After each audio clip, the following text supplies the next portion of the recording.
আসসালামু আলাইকুম আরহামতুল্লাহি ওবারাকাতু। প্রিয় দর্শক মণ্ডলী, আজকের আলোচনার বিষয় হলো রোজা রেখে যে আমলটি করলে হাদিসের মধ্যে জান্নাতের ঘোষণা এসেছে। এই মর্মে সুনানে তিরমিজি 664 নম্বর হাদিসের মধ্যে এসেছে, আল্লাহর হাবিব সাল্লাল্লাহু আলাইহি সাল্লাম বলেছেন, ওয়ায়ুনাদি মুনাদিন মিনাস সামা, অর্থাৎ রমজান মাসে রাত্রিবেলায় আল্লাহ তাআলার পক্ষ থেকে একজন ফেরেশতা আকাশে ঘোষণা করে, ইয়া বাগিয়াল খৈরি আকবিল, অর্থাৎ হে ইবাদতকারীগণ, তোমরা ইবাদতের জন্য আগে অগ্রসর হও।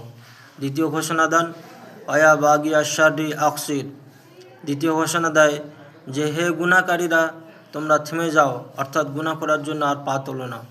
সুতরাং বোঝা যায় যে পবিত্র রমজান মাস ইবাদতের মাস। এই মাসের ইবাদত ও আমলকে আল্লাহ রাব্বুল আলামিন পছন্দ করেন।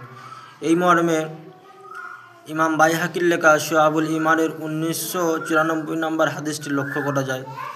আল্লাহর হাবিব সাল্লাল্লাহু আলাইহি সাল্লাম বলেছেন, আস-সিয়ামু আল কুরআনু ইয়াশফাআনি লিল আবদি।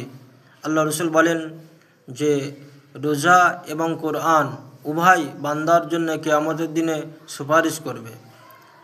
ইয়াকুলু সিয়াম আয় রব্বি ইন্নী মানাতু তোয়ামা ওয়াশ-শাহাওয়াতি বিন-নাহার।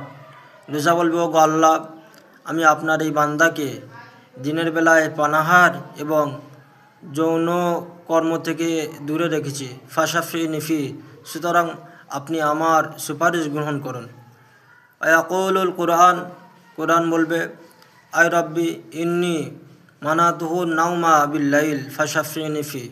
কোরআন বলবে, ও আল্লাহ, আমি আপনার এই বান্দাকে কোরআন পাঠের মাধ্যমে রাত্রের ঘুম থেকে বিরত রেখেছি, ফাশাফিনি ফি, সুতরাং আমার সুপারিশ গ্রহণ করো।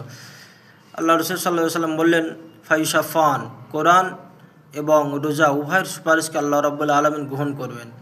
এই মর্মে মুহাদ্দিসগণ ব্যাখ্যায় লিখেছেন যে রোজা সুপারিশ করবে, ফলে আল্লাহ রাব্বুল আলামিন ওই বান্দার সমস্ত গুনাহকে আল্লাহ মাফ করে দেবেন।